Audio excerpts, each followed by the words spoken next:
매일 성경과 함께하는 오늘의 큐티 시간입니다. 8월 27일 오늘의 말씀은 시편 128편 1절에서 129편 8절입니다.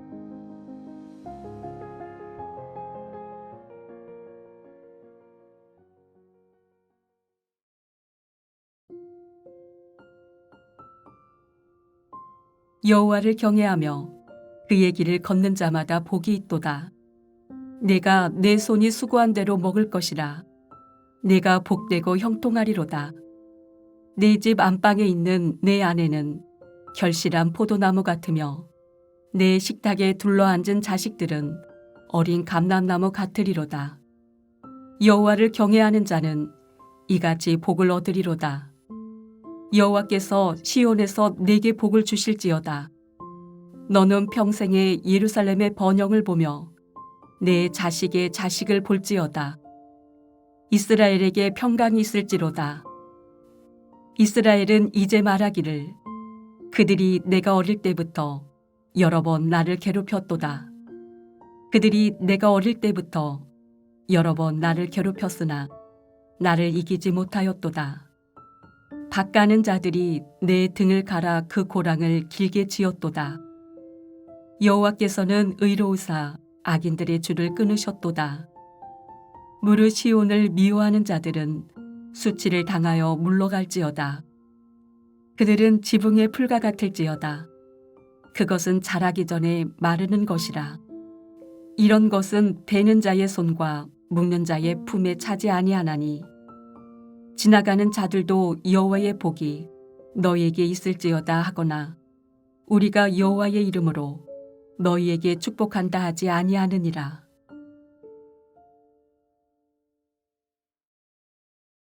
안녕하세요. 8월 27일 수요일입니다. 오늘도 우리를 지키시고 일으키시고 회복하시는 하나님의 능력을 경험하는 우리 모두가 되기를 바랍니다. 시편 128편에서 시인은 하나님의 백성에게 주어진 복을 노래합니다. 그러나 노래를 시작하기 전에 하나님의 백성이 누구인지 먼저 정의를 합니다. 시인에게 하나님의 백성은 하나님을 경외하며 그의 길을 걷는 자입니다. 여기서 하나님을 경외한다는 것은 내적 태도이고 그의 길을 걷는다는 것은 외적 행위입니다. 즉 하나님의 백성은 내적으로 하나님을 경외하기에 외적으로도 하나님의 말씀에 귀를 기울이고 그 말씀대로 살아갑니다. 그리고 시인은 이런 하나님의 백성에게 복이 있다고 노래합니다. 그런데 시인이 노래하는 하나님의 복, 곧 일한 만큼 먹는 것과 식탁에 둘러앉은 아내와 자녀들은 너무 평범해 보입니다. 하지만 시인이 살았던 고대 세계에서는 이 복이 평범한 것이 아니었습니다. 당시 사람들은 전쟁 기근 등으로 자신이 수고한 만큼 먹지 못할 때가 많았습니다.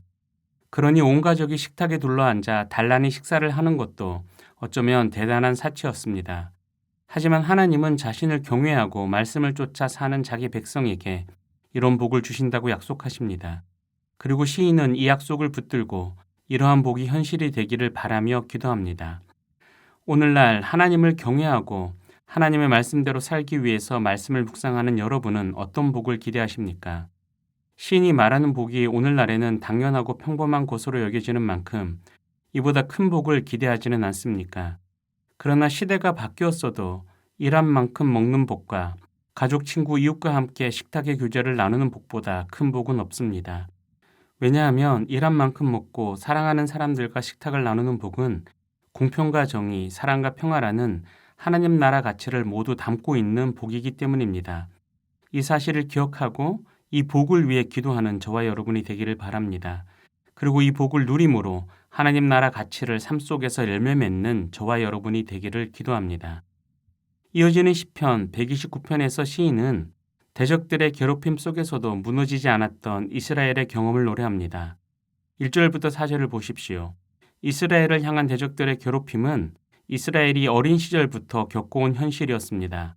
애굽의 노예 시절과 출애굽, 광야와 정복 시대, 포로기와 회복 시기에 이르기까지 이스라엘은 끝없이 대적들로부터 괴롭힘을 당했습니다.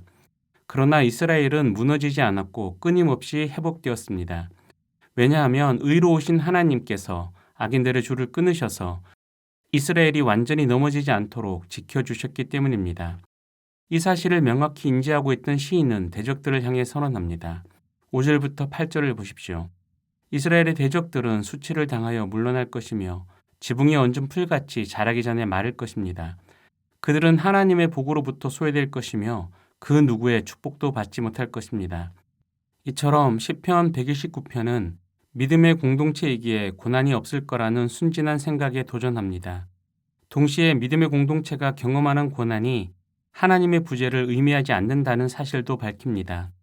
믿음의 공동체라도 거친 현실을 살아내면서 고난받을 수 있고 거의 넘어질 수도 있습니다. 하지만 완전히 무너지지는 않습니다. 왜냐하면 하나님의 의로운 심판이 대적들을 쓸모없이 만드시고 이를 통해 믿음의 공동체를 회복하시기 때문입니다.